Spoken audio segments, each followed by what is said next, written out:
আমরা রিক্সা মামারা সবসময় আছি এবং সবসময় থাকবো। 5 আগস্টে সায়েন্স ল্যাবে অনেক মানুষ আহত হয়ে পড়ে রয়েছে। আমার রিক্সা দিয়া আমি বিভিন্ন হসপিটালে নিয়ে গেছি। অনেকে আমাকে ভাড়া দিয়েছে, অনেকে ভাড়া দেয় নেই। তবু আমি আমার দেশের মানুষের জন্য আমি অনেক কিছু করতে পারছি, সাধারণ কিছু করছি। এটার জন্য আমার অনেক ভালো লাগছে। ঠিক আছে, এখনও আমি চাই যদি এরকম ফ্যাসিস্ট সরকার আবার আসে এই বাংলাদেশে, তা আমরা এটা দমন করব। আমরা রিক্সা মামারা সবসময় আছি এবং সবসময় থাকবো। অনেক আহত, কেউ মাথা ফাটা, কেউ হাত কাটা, কেউ গুলিগ্রস্ত, কেউ হাঁটতে পারে না, অনেক বিভিন্ন ধরনের মানুষ আসছে।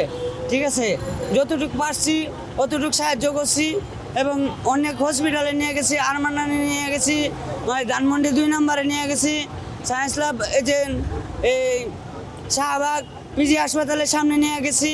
অনেকে রাখছে, অনেকে রাখে নাই। এক্সট্রিম মশার কয়েল প্ল্যান্ট ফাইবার দিয়ে তৈরি, তাই সহজে ভাঙে না, সুগন্ধিযুক্ত ও নিরবিচ্ছিন্নভাবে জ্বলে। ডেঙ্গু, চিকুনগুনিয়া বাহি সহ যে কোনো মশার বিরুদ্ধে দেয় এক্সট্রিম সুরক্ষা। জুলাই আন্দোলনে আমরা সবাই এই ছাত্রগণকে সহায়তা করছি আর পাবলিকেরও সহায়তা করছি। কত মানুষের রিক্সা দিয়ে আমরা হাসপাতাল নিছি। আমরা এই সব সময় আমরা ছিলাম, এখনও আছি। আমরা জুলাই আন্দোলনের সময় মানে যে আমরা রাজপথে ছিলাম, রিক্সা গাড়ি চলাইতে পারি নাই। ওই দিকটা গুলি আছে, ওই দিকটা বোম আছে, এদিকটাই আছে, বহুত কিছু আছে। মানে আমরা কিছু লোক আহত হয়েছে, আমরা মানে যে কিছু মাইর করতে খাইছি, তারপরে কি না খাই মরার পথে গেছি। কোনো মাগনা দিয়েছি, কোনো ভাড়া করে নেই না, কিন্তু যান বাঁচে না খরচ।